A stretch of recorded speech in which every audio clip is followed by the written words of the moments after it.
ربي سبحانه وتعالى على ما أتاهم ورّا قرتين نبي الله إبراهيم في المانسا وأن نتخن نيفرتي هستي قرتين نيجان أم يحسدون الناس الحسد هستين تنبلين آخرا اعتداء على قدر الله قدر ربي رتي قرتين دانغا وني تركمجو قدر ربي درو دابجو برات ربي لولو جرتابر ويتكونوا معرف كنني nuti gartee kana nu godhee rabbiin nuti leen islaamummaami biiti islaamaa kunoo beenziila qabdi kana godheefi yaaqi tan hidda dila kana gartee oowwa dila kana kaaftu maaliif rabbii keetiin yaa rabbi nuu kana nutillee yaa rabbi riskii nu cabsi gartee riskii gartee ta fuula ta gartee kheyritti dalagan ta gabroota keettiin gargaaru nuu kan dhimmaan jenne maa wa duniyaa tana maan barrafirraa dura wooma duniyaan taatee bari dura duniyaatti hin jarjarin duniyaa kadhachuu hin jarjarin dura waan duniyaan taate bari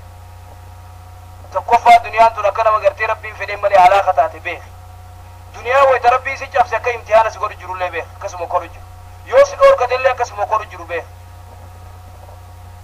duuba hisdiin hamtuudha shari'a islaamaatti dhoorka hisdii nama godhuun izaa hasada wayta inni hisdii si godhullee ni maganfadha jiin duuba ومن شر همتو حاسد إنما إزدي نما قدو إذا حسد ويتيني إزدي نما قدو اللي ما قنفد جين خرجوا فما قنفدشوا ببدايتشو التعوذ رب انت ما قنفدشوا قل جين أعوذ نما قنفد جين برب الفلق ربي سبحانه وتعالى فالق الإصباح ربي قرتي إفكا جايباتي إفسخنا إستي ما قنفد جين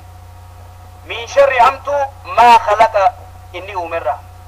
ومن شر أمالي غاسق إيه الليل حمتو قرتي هالكني إذا وقبا ويتيسينو ويتقرتي دوكانتي سين ويتأدو سين ويتدوكانتي دفتيجو ومن شر أمالي أمتو نفاثات ورا قرتي تطفو مال خيزت في العقدي قدوم فا خيزت قدوم فا قرتي قرتا سامالي جي نما كان مشغولة قده خودو إلى دجان أركرت كرتاسا كنا بوفنا ندوكوب ستاجان إن اللين كرتاس نيا يور رابو يدوكوب سته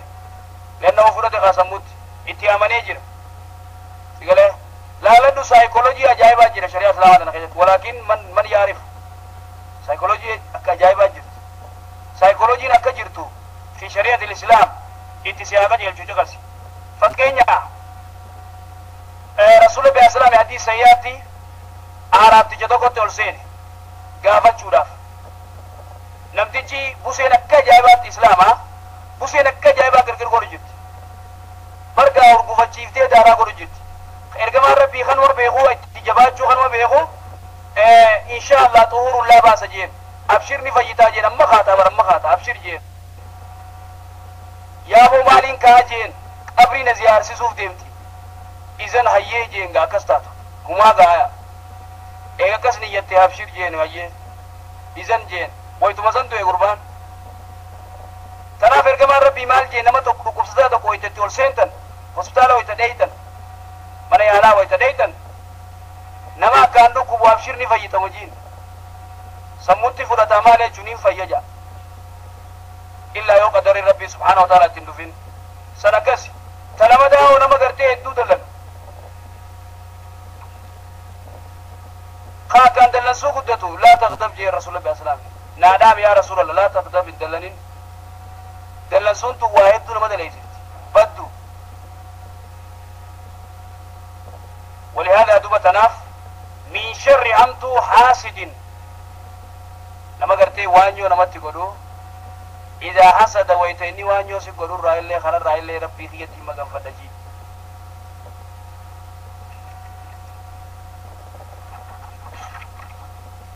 بسم الله الرحمن